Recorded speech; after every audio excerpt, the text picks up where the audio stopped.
हाँ जी दोस्तों। तो आज है 16 दिसंबर और 16 दिसंबर को होना था आईपीएल 2026 के लिए ऑक्शन। अब ऑक्शन में वैसे तो बड़ी सारी हाइलाइट्स रहती हैं। अब की बार मिनी ऑक्शन था, सबसे बड़ी हाईलाइट यही थी कि मिनी ऑक्शन में 64 करोड़ रुपए के पर्स के साथ जा रही थी केकेआर और 43-45 करोड़ रुपए के पर्स के साथ लगभग जा रही थी सीएसके। तो बैटल तो हम मतलब बहुत ही ज़्यादा धुआंधार होने वाली थी, ये पहले से ही पता था। लेकिन कुछ ऐसी बाइज हुई हैं, मतलब अभी तो वो ऑप्शन लाइव है, चल रहा है, लेकिन कुछ ऐसी बाइज हो चुकी हैं जिसने मतलब थोड़ा सा चौंका दिया।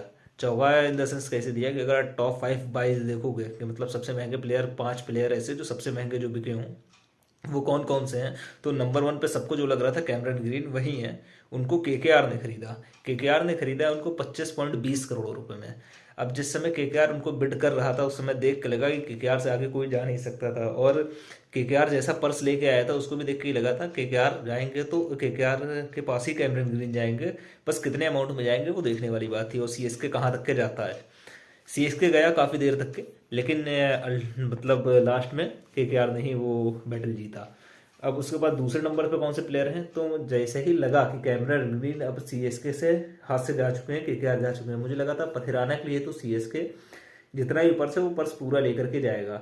लेकिन सीएसके ने वहाँ पे पूरा पर्स अपने वो नहीं किया, उस बिट तक के नहीं गया। फिर भी 20 करोड़ या 22 करोड़ के आसपास पथिराना भी गए, या 18 करोड़ गए ऐसे ही, उनको भी केकेआर नहीं उठा लिया। यार दो सबसे बड़ी बाय जो केकेआर के पास चली गई। मुझे लगा कि यार अब क्या होगा तीसरा। तीसरा में लियाम लिविंगस्टन, मुझे लगा कि लिविंगस्टन जाएंगे। लिविंगस्टन पहली बार में अनसोल्ड चले गए यार। मुझे तो लगा ये कैसे हो सकता है कि लिविंगस्टन जैसा प्लेयर अनसोल्ड चला जाए, हालांकि आरसीबी ने उसको छोड़ा है और आरसीबी चैंपियन है, डिफेंडिंग चैंपियन के तौर पर उतरेगी अब की बार आईपीएल में वो। लेकिन लिविंगस्टन के लिए किसी ने पहले राउंड में बिड नहीं करी। उसके बाद से फिर जब ऑक्शन चलता रहा, कीपर्स आए, कीपर चले गए, बॉलर्स आए, मुझे लगा बॉलर्स में हो सकता है कोई जाएगा, जैसे पथराना गए हैं। लेकिन कोई बॉलर्स में भी मतलब सीएसके ने इतना पैसा कहीं नहीं लगाया। फिर आते हैं अनसोल्ड प्लेयर, फिर आती है अनकैप्ड प्लेयर की लिस्ट। उसमें सीएसके ने यार जो पैसा खर्चा किया है, मतलब 2 प्लेयर में उन्होंने 14.20 करोड़ 14.20 करोड़ रुपए खर्च कर दिए। मुझे ये समझ में आ रहा है कि मैंने ये प्लेयर का नाम इससे पहले सुना ही नहीं था भाई। कार्तिक शर्मा, प्रशांत वीर, मैंने इससे पहले मैंने नाम नहीं सुना था, मैं नहीं जानता था, मतलब इतनी ऐसी परफॉर्मेंस नहीं आई थी जैसे आप सुनते हो ना सरफराज खान के बारे में कि सरफराज खान ने वहाँ इतने रन मार दिए, वहाँ इतने रन मार दिए। इन दोनों बारे में भाई मैंने नहीं सुना था। और क्या ही सीएसके ने वहां पे तबाही मचाई कि 14.20 अनकैप्ड प्लेयर को दे दिया आपने। आपने ये भी नहीं सोचा कि लियाम लिविंगस्टन आने वाले हैं, या अगर बचाया है तो उनके लिए पूरा बचा लो यार। और अगर खर्चे ही करना था तो आपको मधेश पथिराने के पास जाना चाहिए था ना। आपके लिए इतने दिनों से खेले, आपने वो प्लेयर बना करके दिया आईपीएल को, तो आपको उनके लिए तो जाना चाहिए था कम से कम। फिर ये 4 नाम निकल गए, मतलब पहले नंबर पे हैं आपके कैमरन ग्रीन, दूसरे पे पथिराना, तीसरे पे आपके कार्तिक शर्मा, और सेम प्राइस के साथ चौथे पे मैं रखता हूँ प्रशांत वीर को।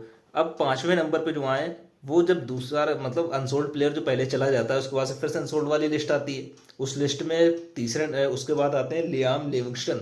अब उन पे बिड लगना चालू होता है, और लखनऊ ने क्या बिड लगाई भाई। उनके पास पर्स बचा था 13 करोड़ का, और वो ऑलमोस्ट 13 करोड़ लगा चुके थे बिड पे कि उनको केवल लिविंगस्टन चाहिए चाहिए। और लिविंगस्टन को हैदराबाद ने 13 करोड़ में उठा लिया। मतलब 12 करोड़ 80 लाख के आसपास गई है वहाँ पे लखनऊ, और 13 करोड़ रुपए में एसआरएच ने उठा लिया। उनके पास 13 करोड़ थे नहीं, वरना वो बिड कर देते पूरे 13।